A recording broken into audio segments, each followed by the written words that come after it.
Então, você lembra daquela vez que eu vi um laxante de que é o tipo Space? Ah, sei, tô ligado. Nesse dia, o banheirinho quis ser deletado. Não, o cara quis ser deletado assim até um quarto limpo, é isso? Outra memória! Talvez essa seja a memória que o Tentacle pediu pra destruir, porque fala de lógica dos Cavaleiros da Distorção. Ah, não, eu não quero ver isso daí não. Pô, parece que é o corno do Swampert que tá falando. Ó, eu prefiro vender a minha coleção de pimenta do que escutar esse bosta, sério. Tá, então, é só destruir a memória ao invés de assistir. Simples. Mas e se a resposta para a nossa aventura estiver aqui? Já fazem 3 capítulos desde que a gente começou. Será que não vale a pena assistir? Porque um peido pra quem já tá cagado, né? É isso. Olha, já vou dizendo, se essa memória for um lixo, o Swampert é 444 vezes pior que o Tentacruel.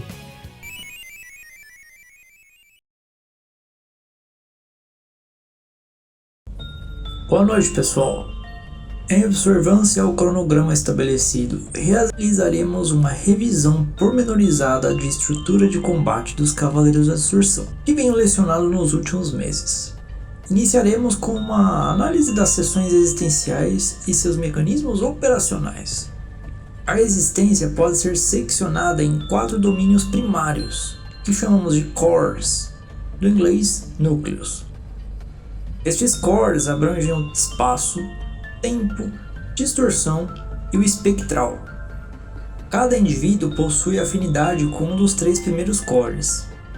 Indivíduos com um perfil cognitivo mais analítico-dedutivo, como é o meu caso, demonstram predominância do core do tempo.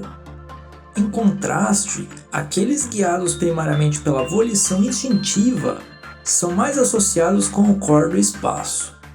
Poucos são os casos que possuem afinidade com o core da distorção, sendo observado em indivíduos cujos parâmetros comportamentais transcendem a dicotomia da razão e do instinto. Um exemplo notório é o Tentacruel. Na equipe Água, apenas 5 agentes demonstram tal afinidade. Quanto ao core espectral, a ausência de evidências empíricas de casos validados sugere que a sua afinidade é extremamente rara ou, de fato, impossível. Através da combinação dos cores, geram-se as energias específicas que são utilizadas para executar técnicas de combate. Por exemplo, uma possível mistura gera a mana, a energia empregada em técnicas de magia. Essas técnicas que utilizam de energias como a mana formam o que chamamos de categorias, entre das quais se estabelecem os tipos. E é claro que o Tentacruel deve me matar! Apresentarei uma sinopse concisa das categorias locais. Para consulta detalhada dos parâmetros e especificações, recomenda-se a referência do material de apoio, disponível pelo Apatec.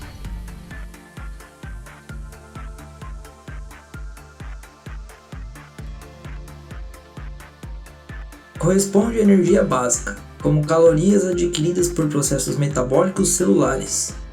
Sua magnitude é insuficiente para executar poderes especiais. Os lixos da 001 se enquadram nessa categoria. Técnicas que canalizam energia oriunda de constelações, podendo serem armazenadas em objetos como armaduras. Formadas por técnicas que usam radiação para a modulação da estrutura subatômica da matéria e indução de seus efeitos físico-químicos subsequentes.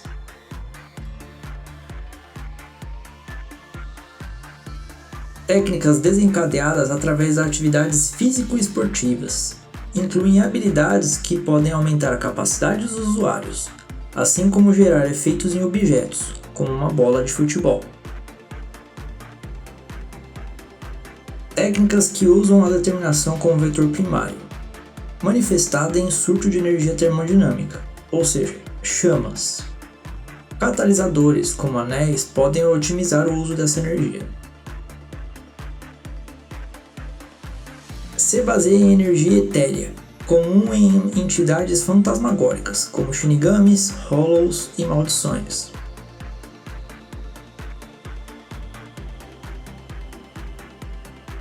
Tangencia a categoria R e pode ser manifestada de forma hereditária, comumente utilizada para desenvolver mecanismos de neutralização contra anomalias fantasmagóricas. Predominantemente detectada em Pokémons, usando elementos da natureza como base. Usa energia que intercepta os limbos, permitindo conexões psíquicas com o próprio infinito. Artes mágicas que dependem do fluxo de mana para lançar feitiços, realizar transmutações de alquimia e ativação de arcabouços geométricos. Técnicas que usam do Ki, energia desenvolvida através do treinamento físico. As técnicas podem liberar Ki em sua forma pura ou reforçar capacidades biomecânicas do usuário. Técnicas adquiridas através da ingestão de alimentos especiais, além de treinamentos específicos para combater usuários desses alimentos. Categoria hereditária permite uma evolução infinita através do semblante, realizada através de ações idiosincráticas determinadas por cada usuário. Por exemplo, o semblante do Tentacruel requer que ele seja cruel, ou seja, toda vez que ele é cruel, ele evolui. Usa da energia gerada através de picos de estados emocionais, aumenta as capacidades de combate do usuário por um certo período. Categoria utilizada por seres do domínio digital. Através de algoritmos e fortes emoções, são geradas distorções virtuais que afetam o mundo digital. Por meio de técnicas de interfaceamento, seres dessa categoria também conseguem se manifestar no mundo real. Energia essencial para a execução de jutsus. Pode ser encontrada na natureza ou nos corpos de usuários dessa categoria. Técnicas focadas na geração e controle de elementos explosivos e seus efeitos derivados. Categoria residual. Para todas as técnicas que usam de outras energias que não se enquadram nas outras categorias. Dentro das categorias existem os tipos. Não.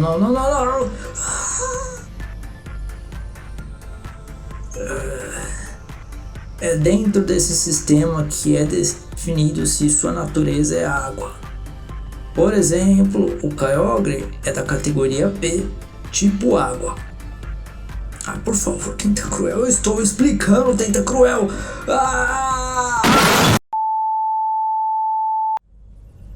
Concluímos essa taxonomia com a categoria mais relevante, a categoria I, infinito. Diferente das demais que dependem de misturas, a categoria I utiliza fontes energéticas na sua forma mais pura, ou seja, espaço, tempo, distorção e espectral. Como são energias puras, a complexidade de efeitos das técnicas é menor, porém elas são universais, isto é, possuem prioridade em relação às outras categorias e são válidas em todos os domínios territoriais. O sistema integrado do Aquatech mantém, por configuração padrão, todos os mecanismos de proteção de categoria I ativos. Por conseguinte, mesmo que vocês não possuam contramedidas contra uma dada técnica, como uma Fuba de Dragon Ball, os efeitos da técnica são neutralizados pelo Aquatech. Isto posto, com o conhecimento certo, o Mestre Kami poderia evoluir uma Fuba à categoria I, tornando-a universal, especialmente considerando que ele agora tem filiação com a Guilda de Gelo. Dada a primazia dessa categoria, revisaremos as suas técnicas-chave mais relevantes.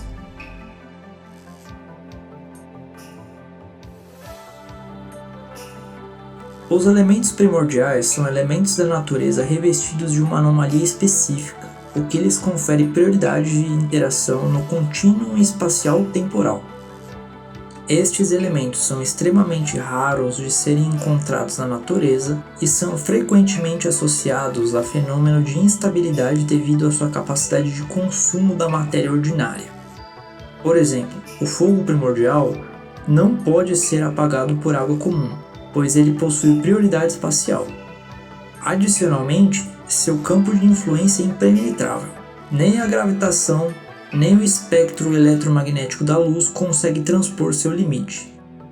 Por conta disso, todos os elementos primordiais exibem uma coloração preta. O contato físico direto de um indivíduo com tais elementos induz invariavelmente a desintegração existencial, exceto em casos de alta compatibilidade. Nessas exceções, o indivíduo não apenas resiste ao efeito destrutivo, mas também adquire a capacidade de exercer controle manipulativo sobre o elemento. Diversos membros dos Cavaleiros da Absorção possuem afinidade com elementos primordiais. Por exemplo, Otto Lucy, líder da Pirata de Gatos, consegue utilizar a areia primordial para proteger seus membros e combater adversários. Cada indivíduo está limitado à compatibilidade com um único elemento primordial. A única exceção conhecida é a agente Gravata Borboleta, que, devido à sua distorção individual, demonstra controle total sobre todos os elementos. Limites e riscos operacionais dos elementos primordiais. O uso prolongado induz a contaminação do elemento primordial, causando sua degradação e regressão ao estado da matéria convencional. A manipulação controlada exige um dispêndio energético significantemente alto, até mesmo para usuários do nosso patamar. A aplicação desmedida e irrestrita do elemento primordial pode resultar na conversão do indivíduo em um zumbi primordial, um estado no qual o elemento subverte o controle consciente do hospedeiro. Atualmente, os Cavaleiros da Absorção detêm os seguintes elementos primordiais: água, areia, escuridão, fogo, luz e pimenta. Isso mesmo, pimenta.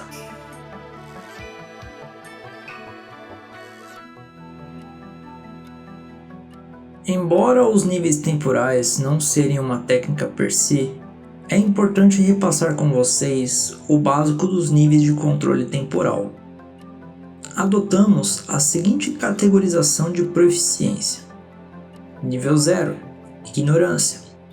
Caracteriza-se pela ausência completa de competências para modulação ou interferência no fluxo temporal. Nível 1, destruidor. O indivíduo adquire a capacidade de induzir danos ou anomalias temporais, embora tais ações invariavelmente comprometam a continuidade do eixo cronológico. Nível 2, manipulador. O usuário pode extrair vetores energéticos temporais de um ponto espacial e reintroduzi-los em outro. Nível 3, controlador. O indivíduo demonstra todas as capacidades dos níveis inferiores, acrescida da competência crucial para reverter o dano temporal induzido pelos usuários do nível 1. Nível 4, maestro. O usuário demonstra domínio irrestrito sobre todas as variáveis temporais. Atualmente apenas o Dialga e, recentemente, o Camus da equipe Bananas atingiram este ápice de proficiência. Uma das habilidades mais cobiçadas é a distorção individual. Esta pode ser conceitualmente equiparada a uma falha no protocolo de realidade, como uma meta-trapaça, que reprograma o tecido casual do infinito através de ações únicas com premissas excêntricas. O Diz a Lenda de Donkey Kong serve como um paradigma dessa habilidade. No caso, a habilidade garante que o tecido de realidade se adeque a qualquer narrativa dita por ele. Um outro vetor exemplar é o mecanismo PQT. Ao atribuir a um indivíduo o descritor PQT, acrônimo para Pior que o Tentacruel, o Tentacruel é compelido a realizar a eliminação imediata deste indivíduo, independente da sua localização espacial. É relevante notar que, em muitos casos, o Tentacruel pode desconhecer a posição da vítima ou nem sequer perceber o teletransporte de um dos seus tentáculos para realizar a ação. Ademais, o Tentacruel possui uma segunda distorção individual, que assegura sua vitória determinística em qualquer corrida. É crucial ressaltar que a distorção individual pode ocasionalmente induzir um efeito colateral deletério no próprio usuário. Exemplo gratia, a distorção individual de Electivire impõe uma condição compulsória de irritabilidade por qualquer estímulo trivial, o que o obriga a engajar em combate indiscriminado contra alvos e até aliados. Foi necessária a implementação de um mecanismo de selamento dessa distorção para que o agente retornasse ao seu estado cognitivo basal. A grande vantagem da distorção individual apresenta, em relação às outras técnicas, é que ela é parte da categoria I, conferindo-lhe o caráter universal. Dessa forma, ela não pode ser mitigada ou invalidada por técnicas pertencentes às categorias locais, que possuem escopo de ação meramente localizados. Tendo isso em vista, quanto maior a magnitude de alteração causal, ou seja, efeitos absurdos, maior é a emissão de distorção no contínuo espacial, elevando proporcionalmente o risco de deflagração de um efeito do destino. É por essa limitação que o Donkey Kong não pode, por exemplo, proferir uma lenda sobre a derrota do dragão mundial por meio de um evento de probabilidade ínfima, como morte causada por um impacto de um tijolo.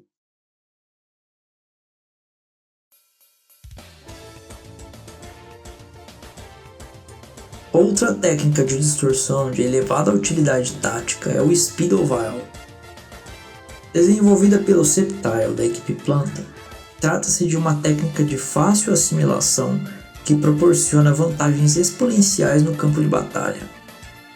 Ela consiste em induzir a vibração da estrutura atômica da matéria do usuário através da energia da distorção, conferindo-lhe invulnerabilidade a todos os ataques cuja origem não seja de distorção ou existencial. O risco operacional intrínseco dessa habilidade reside na consequente perda de tangibilidade à força gravitacional. Portanto, sua ativação em um corpo celeste, sob influência de vetores de rotação, translação e expansão ou contração cósmica do universo, resultará inevitavelmente no desalojamento do usuário no vácuo espacial. Nos estágios mais avançados da técnica, o Speedovile nível 3, o usuário obtém a capacidade de atacar enquanto mantém um estado de intangibilidade, concomitantemente induzindo uma confusão na continuidade temporal dos inimigos. Até o presente momento, apenas o agente Sceptile demonstrou a proficiência para atingir esse nível de maestria.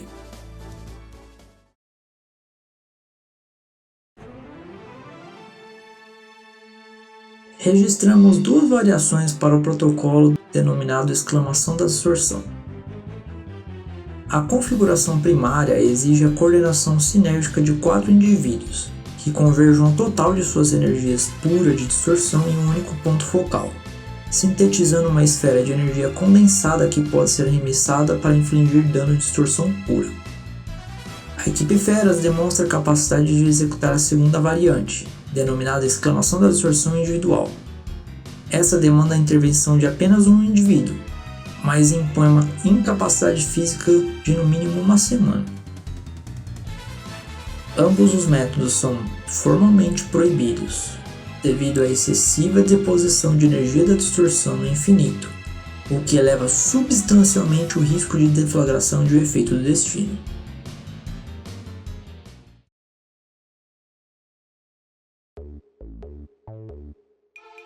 Abordaremos este tópico com maior profundidade nas sessões subsequentes. No entanto, é imperativo salientar que, além da integridade física, possuímos um componente de saúde fantasmagórica. Consequentemente, existem técnicas para neutralizar adversários através da indução do que chamamos de dano fantasma. Exemplo clínico mais recorrente é a cãibra fantasma, causada pelo Gengar. O nosso espectro sofre dano, e este não pode ser remediado ou compensado pela função regenerativa do corpo físico. Técnicas das categorias Q e R são integralmente fundamentadas nessa categoria de dano. Não obstante, é possível desenvolver técnicas dessa natureza dentro da categoria I. conferindo-lhes o Estatuto Universal e tornando-as imunes ao bloqueio por técnicas das categorias locais. Como um mecanismo de contramedida para usuários de elementos primordiais, uma alternativa estratégica é a utilização das armas Limbo. Estes artefatos são considerados elementos bélicos mais potentes em existência, uma vez que transcendem os domínios de espaço, tempo e distorção. Adicionalmente, o dano infligido por uma arma Limbo é de magnitude absoluta, o que implica a impossibilidade de sobrevivência a tal assalto. Considere a seguinte analogia das integridades existencial. Suponhamos que o Kingler possua 1000 pontos de integridade espacial, 1000 pontos de integridade temporal, 1000 pontos de integridade fantasmagórica e 1000 pontos de integridade mental. No entanto, a sua integridade existencial possui apenas um único ponto. Este parâmetro é imutável e não regenerativo. A condição é binária, existência ou não existência. Apesar do seu poder destrutivo, as armas Limbo podem ser combatidas por outras armas Limbo e elementos primordiais. Além disso, possuem um raio de ação extremamente restrito, limitando a combate corpo a corpo, e seu uso é exclusivo para entidades vivas. O emprego por sistemas robóticos é extremamente vedado, salvo por robôs biomecânicos como o Redigigas. E existem diferentes Limbos. Infelizmente, ainda não foi possível identificar e catalogar todas as suas diferenças. Porém, uma certeza de que são separados por cores. E cada cor pode gerar um efeito diferente. Por exemplo, o Aloyd e a TU descobriram que o Limbo roxo pode ser utilizado para fazer armaduras que cancelam qualquer efeitos e condições, desde os mais básicos, como sonolência, até os mais avançados, como criados a partir das próprias distorções individuais. Ou seja, utilizamos armaduras do Limbo roxo para nos proteger de ataques de distorções, como por exemplo ocasionados pela inteligência do mal.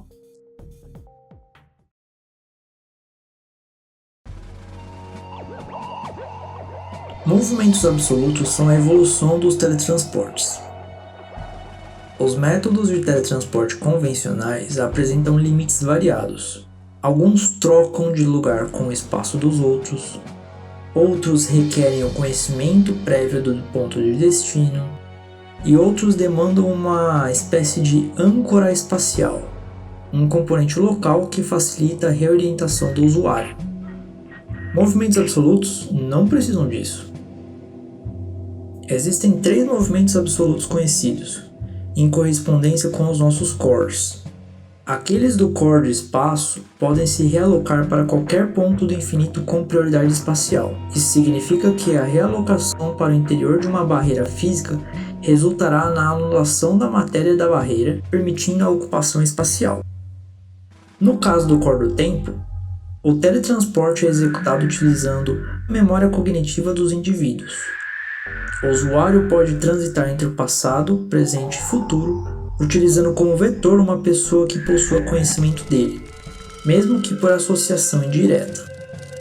Ekpiago foi quase comprometida pelo Minotauro de Mármore, um combatente do Exército do Mal, que explorou nossa memória coletiva para infiltrar a base Celeste Azul. Por fim, pelo core da distorção, o deslocamento irrestrito é mediado pela distorção individual. Por exemplo, o Persian pode articular narrativamente que se dirige ao lugar mais seguro do infinito.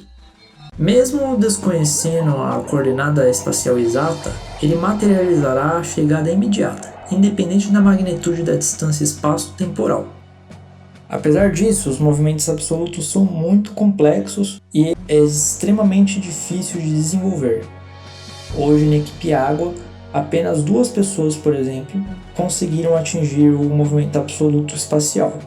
Seriam o Palkia e o Willord.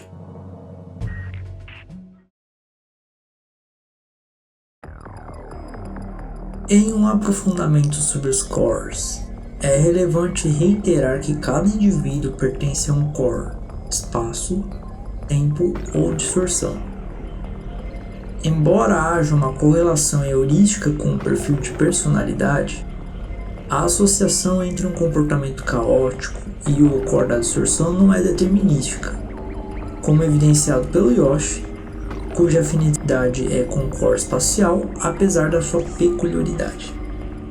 Conhecer seu core é extremamente recomendado por duas implicações críticas.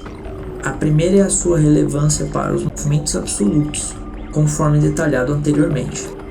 A segunda tange a capacidade de modulação do equilíbrio do infinito.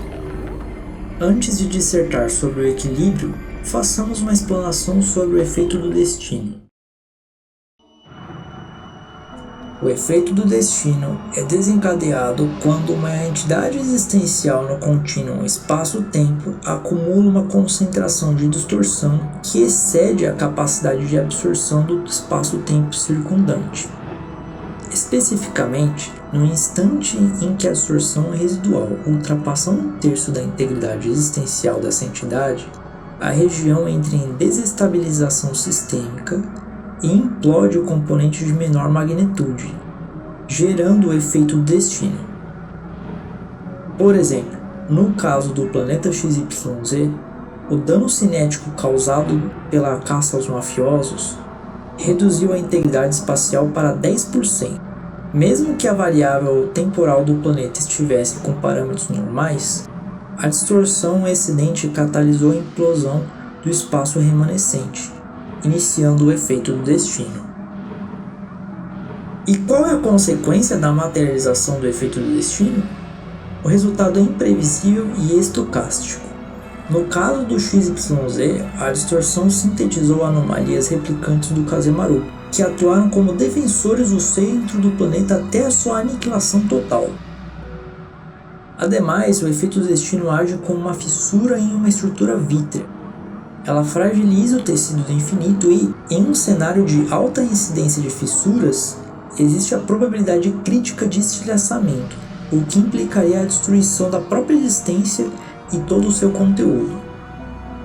O limite superior de distorção anterior ao efeito do destino é designado pela constante γd, e sua manutenção é de prioridade máxima.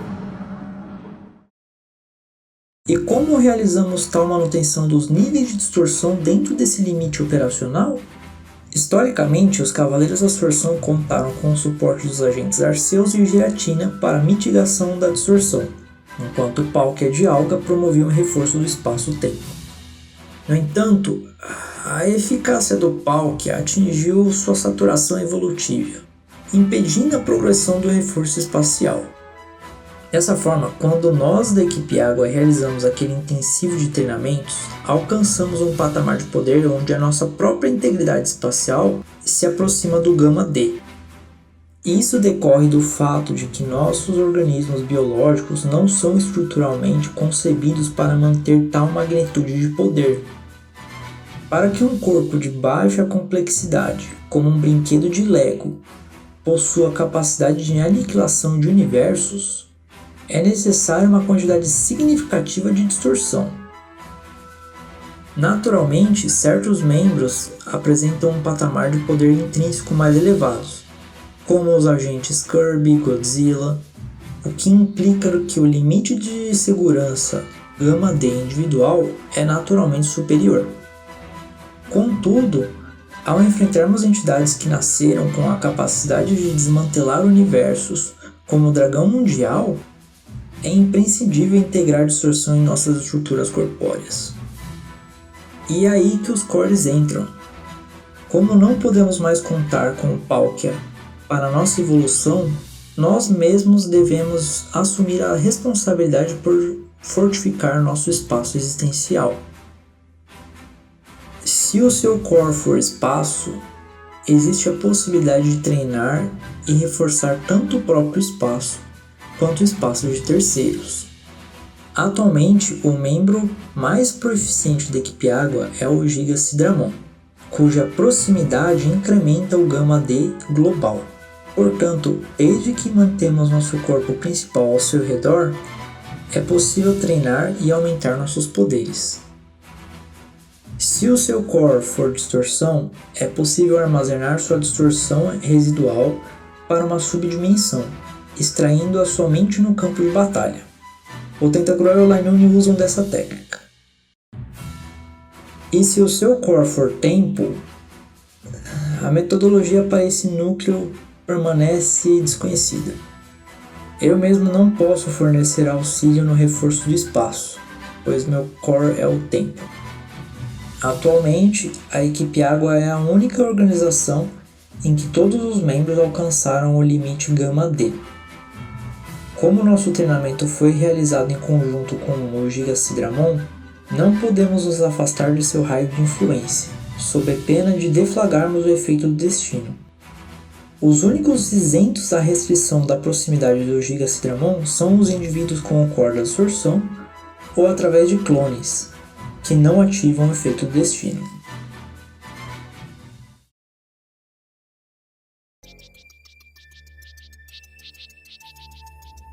Por fim, é essencial a discussão sobre a natureza do dano mental.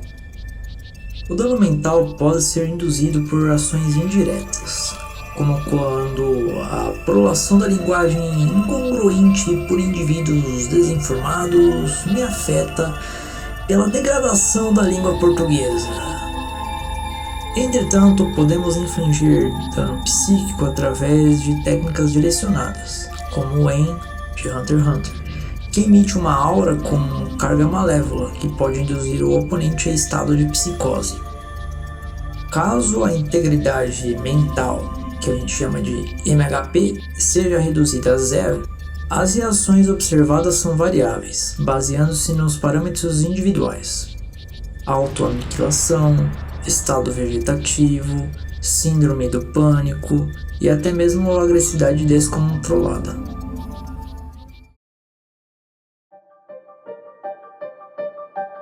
Para finalizar a seção dos cores, relembro que todos nós possuímos os seguintes vetores de vitalidade primária: saúde espacial, nós chamamos de SHP; saúde temporal, chamamos de THP; saúde fantasma, chamamos de GHP; saúde mental, chamamos de MHP; e saúde existencial, chamamos de EHP. Entidades que originaram na distorção, como a Lei Espinho e o Robô Gigante, possuem também saúde de distorção, DHP. Quanto às fontes de energia da categoria I, denominamos SP, Space Points, TP, Time Points, DP, Distortion Points. Já energias como Mana, Ki e todas essas locais são classificadas de forma dependente com o protocolo das categorias locais que vocês podem optar por empregar.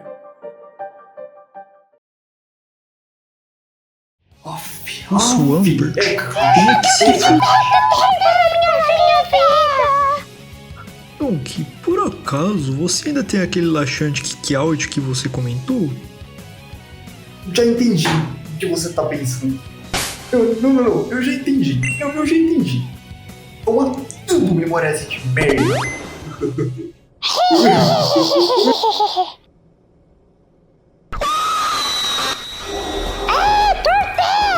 Você sumiu!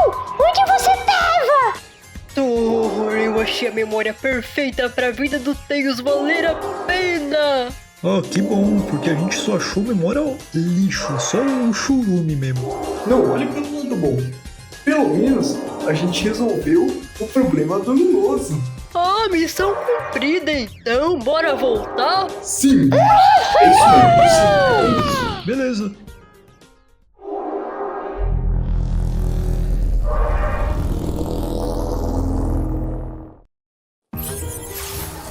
Ah, finalmente voltaram!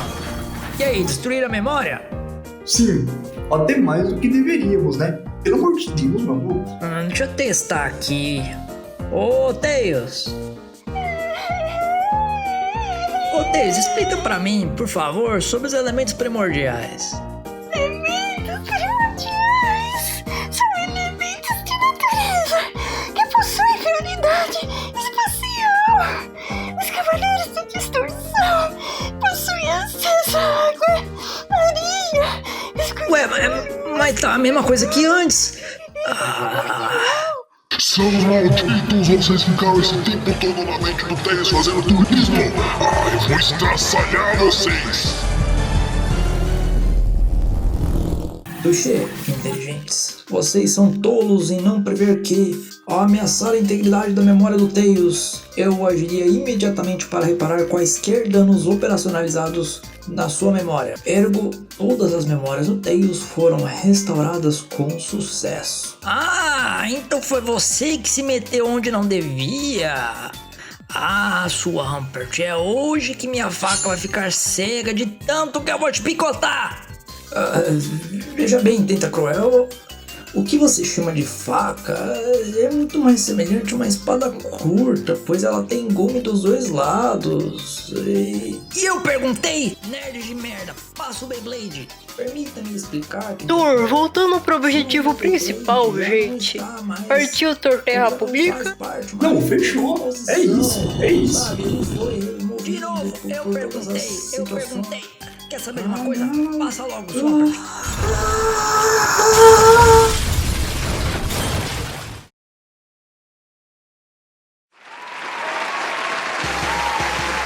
Boa noite, pessoal! Vocês estão oriçados? Hoje nós temos uma memória especial. Não, mais do que especial. Extraída diretamente da memória de ninguém menos do que o Tails. Em parceria com meus amigos da Inteligentes, nós descobrimos a resposta de um mistério de longa data através das próprias memórias do Tails. Vocês já pararam pra pensar que um dos pokémons do Tails, o Gallade, tem pré-revoluções com uma aparência um tanto quanto familiar? Essa similaridade com a Cosmos é intrigante, mas hoje nós vamos responder se o Tails realmente pensou nisso quando capturou o Gallade. Persian, toca a fita! Persian. Nossa, esse Pokémon me lembra um pouco a Cosmos. Será que eu ando tão sozinho? A Cosmos nem dá bola pra mim. Se eu capturar essa Haltz, eu acho que vou fazer dela minha namorada. Já pensou que legal ter um time de futebol de Haltzinhos com 2 caudas?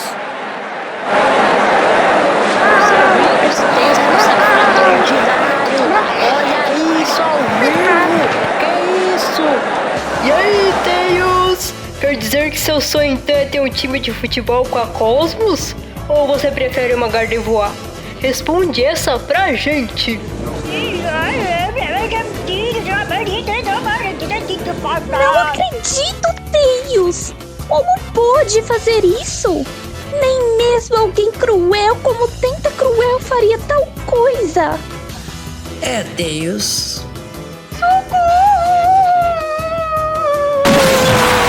Sabe, depois disso tudo, agora sim, a vida do Tails está valendo a pena. Missão cumprida. Até a próxima!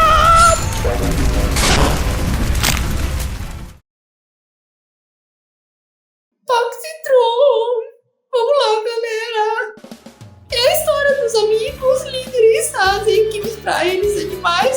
Menos confusões, seus amigos escapam. Só me vi surpreendendo que sempre fazem peixe, banana, Luigi, Murano. Sempre estão juntos numa ditadura. Na Celeste Kiss, o abuso é insano. Ninguém consegue suportar Toxitron. Amarentos e mesquinhos vivem zerando nossas contas bancárias. Mas Deus malucos, doidos assim, com novas cobras que não tem mais fim. Mas os olhos brilham, tem que ter cuidado. Quando o PQT não se sabe o fim. Se uma lei inventa preocupante, loucuras é caminho, com certeza é assim. Peixe para namorar, Luigi sempre estão juntos numa ditadura. A Celeste diz, como pensando, ninguém consegue suportar. Avarentos e mesquinhos vivem zerando nossas contas bancárias. Mas tem os dois malucos assim, com novas cobras que não tem mais fim. Meu, essa música me cansou, meu. Mas, vamos lá. Vocês são um bando de PQTs.